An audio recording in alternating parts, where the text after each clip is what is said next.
Okay, hello everyone. Kayla here, one of the professors at English Without Borders. Today I'm really excited to present to you a new member of the English Without Borders community, someone that's going to be helping giving us some great recommendations and tips on how she learned English as a native Spanish speaker.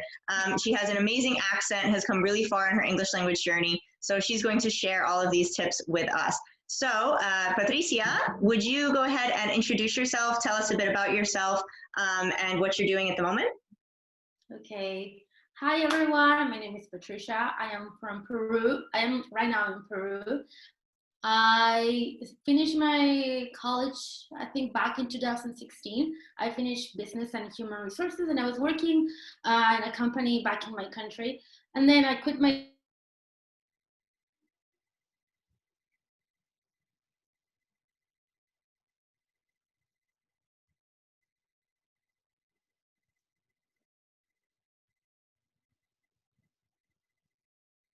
nothing else was missing. So I think when I started traveling, it demanded me as well to not only talk in English, but also understand and think in English. So that switched my way of thinking about the language.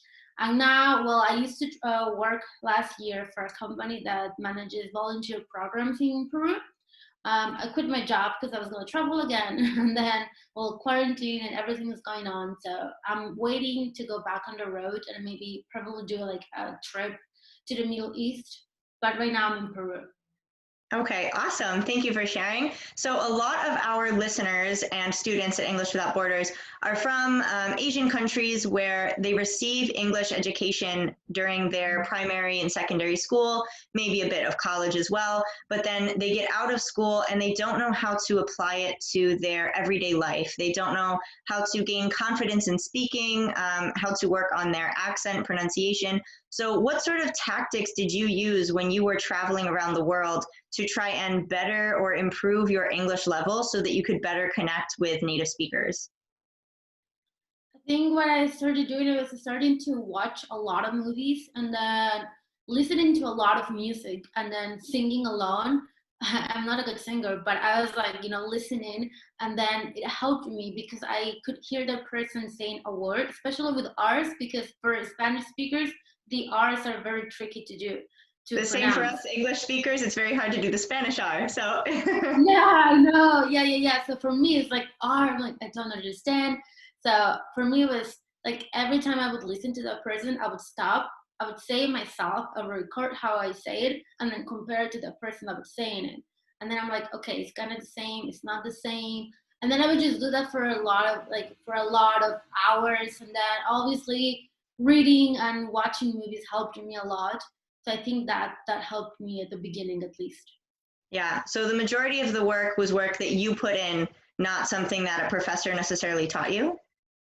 Yeah, I mean, yeah, because I never actually like finished, studying a language because at least in Peru it takes like 3 years nonstop. In and maybe somewhere you can, yeah, I think it's 3 years, and I never fully completed it. It was always like a month or two, and then I would stop. I just feel like I cannot learn like that, so I would go, and then I just get bored. And I decided I have to do it on my own because even though a teacher will help you, which is amazing, they have a lot of information and they're very good at what they're doing. I think you have to put in the work. I mean, no teach you how to say things, and you're gonna be alone. You have to communicate with someone, so you have to learn it by yourself if you want to get better at it. So I did it by myself. Yeah, exactly. I think that's great for our students and our listeners to hear, to empower them to know that they can do it on their own. They don't need to have access to a college education in English or to a private academy, that there are really efficient ways to do it by yourself. So thank you for sharing those tips. Another question I have is knowing that since you have traveled all over the world, you've been like everywhere. I'm amazed by your so, when you're traveling all over the world and working on perfecting your English and your accent, you spoke with a lot of people that had very different accents all around the world. So, how did you decide how you were going to imitate the English language or how you were going to work on your accent when in your day to day you heard so many different variations of the English language? I think what helped me, it was picking an accent that I think it's flat and universal, and then everyone could understand me. Because I went to Europe, and then I talked to a lot of people, non-native and native speakers, and they all have their own accents. But for me, it helped me to understand that I can speak a flat accent and that everyone can understand me. Because if you go to countries like maybe Thailand or maybe Russia or Vietnam, their English is very little, or it's very complicated to understand. So it has to be flat, and they have to understand you as well. That helped me a lot to pick the language.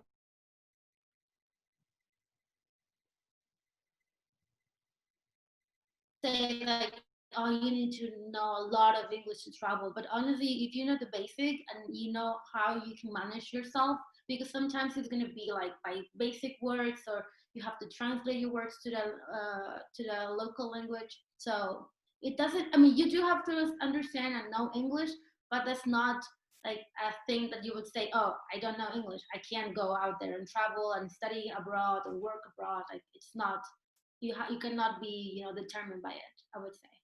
Yeah, yeah, I love that you mentioned finding a neutral accent so that people anywhere could understand you. I think that gives you a lot of opportunities for traveling anywhere, working anywhere, studying anywhere, because that communication, that line of communication is easier, it's more easily opened.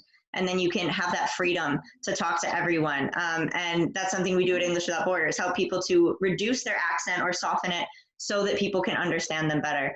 But I think it also is very beautiful that when we travel, we hear all those different accents, and people don't realize that, it's okay to accept your accent, but at the same Yeah. time, it's important to lessen it enough so that other people can understand you. Otherwise, that dialogue or that conversation would be difficult. So, compared to when you started traveling, what year did you start traveling? What year did you finish traveling? I started 2016, and I finished. Well, I mean, I was not gonna stop, but technically last year, 2019, I came back to Peru and I started working. But I'm technically going back again to travel probably by the end of the year or next year. I think it's gonna be better, but who knows? Okay. Yeah, who knows? Who knows right now? But so, what do you think, or how would you compare your English level in 2016 when you started off on this journey to when you went back to Peru? Did traveling have this huge impact on your English confidence or level, or how do you think traveling influenced that? Oh yeah, for sure. Like, I mean, I knew my English was good in 2016 because I already like practiced, and I remember I was like already lived in the US like 2 years. I think 2013. I went to the US for the first time, and my English was good. I mean, I could understand and people could understand me, but it went to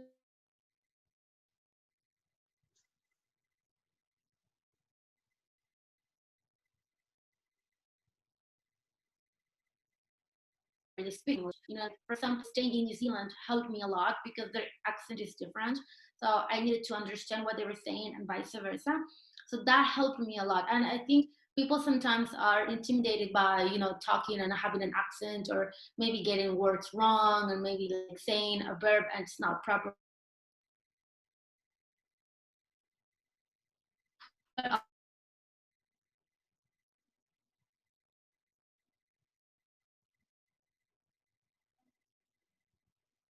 Learning another one, you have to, I don't know, be confident about it and be like, wow, I'm learning another language. This is a lot of work that a lot of people wouldn't do, but I'm doing it. So I shouldn't be embarrassed by having an accent or maybe making mistakes. What I would do is I would tell my friends, hey, if you think I'm making a mistake or I'm saying something that is not correct, just let me know so in the future I don't have to make the mistake again. Just correct my English because I want to get better. Exactly. I love that methodology. We're so afraid of making mistakes in language learning. I feel like it almost feels more like someone is attacking us when they correct us because we're trying to communicate the best we can, and when we're corrected, we're like, oh no, I did it wrong. But it's people just trying to help us so that we can get better. And I know personally, for me, learning Spanish, the moments when I have learned the most are when someone corrects me. So even if it's like embarrassing at first, it's something that people just have to get over, to understand that it's the only way they're going to get better. Same as when children are learning a new language and they make mistakes. No one makes fun of a child for making a mistake in language, or they shouldn't, I hope. But then we learn and we grow, and then we gain that fluency. So it's the same for anyone else. So I think that's really great advice, a really great methodology to share with everyone.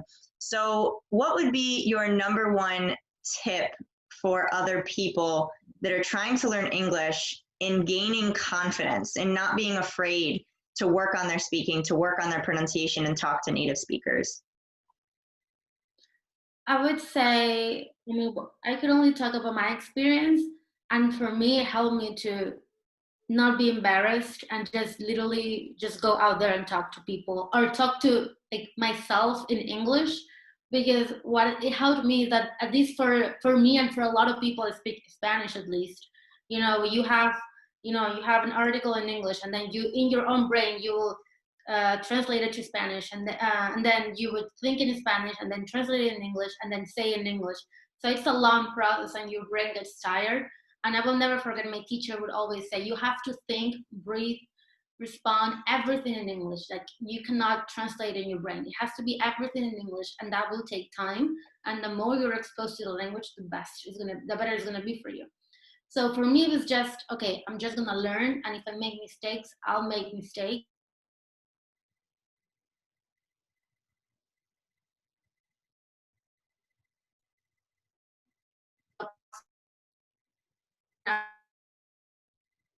And then, we'll just talk to you, and you'll understand their words, their slangs, the things that they say every day.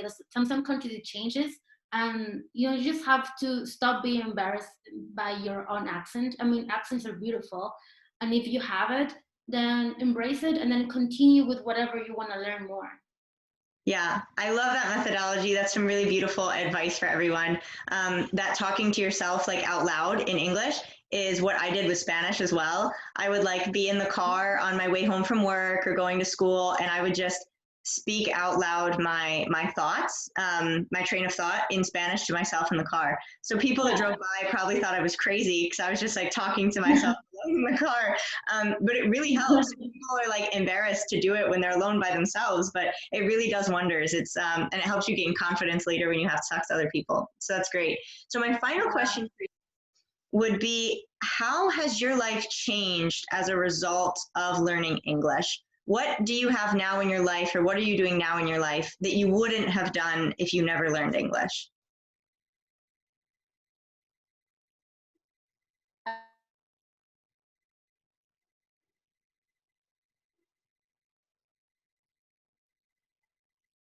Good, but my interview, my job was in Oh, English. sorry. I think you cut out there for a minute.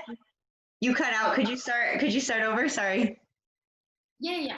Can you hear me again? Yes. Okay. I was saying that I gained a lot of opportunities, like getting jobs around while I was traveling. And when I moved to the US, my interview was in English. So I needed to know English a little bit. And then, I think job wise, it helped me a lot just to know English at least, and helped me when I came back to Peru. I got my job because my former boss was from the US. And then we talked in English the whole time.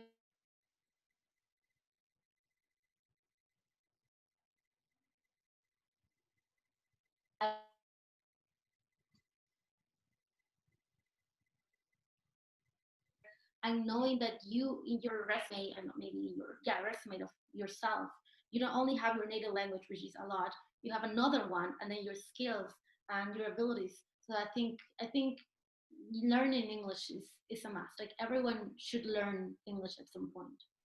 Yeah, awesome.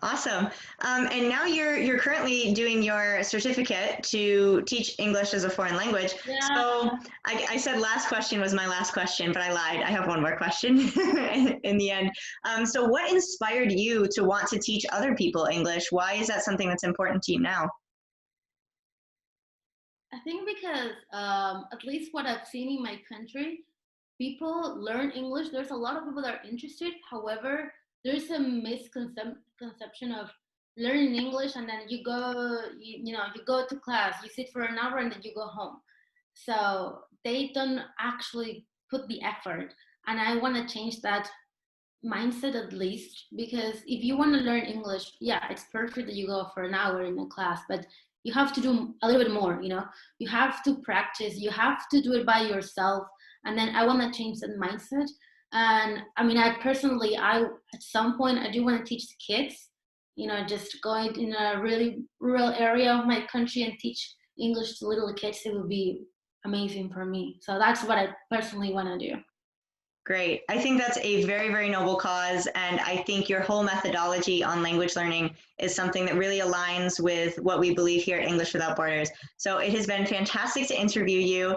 Thank you very much, Patricia. I will put her YouTube channel in the description box below. So for anyone who's interested in learning more about her story or asking her questions, you can find her there on her YouTube channel. So thank you so very much, Patricia, for doing this interview with me today. Thank No you. worries. Thank you. All right.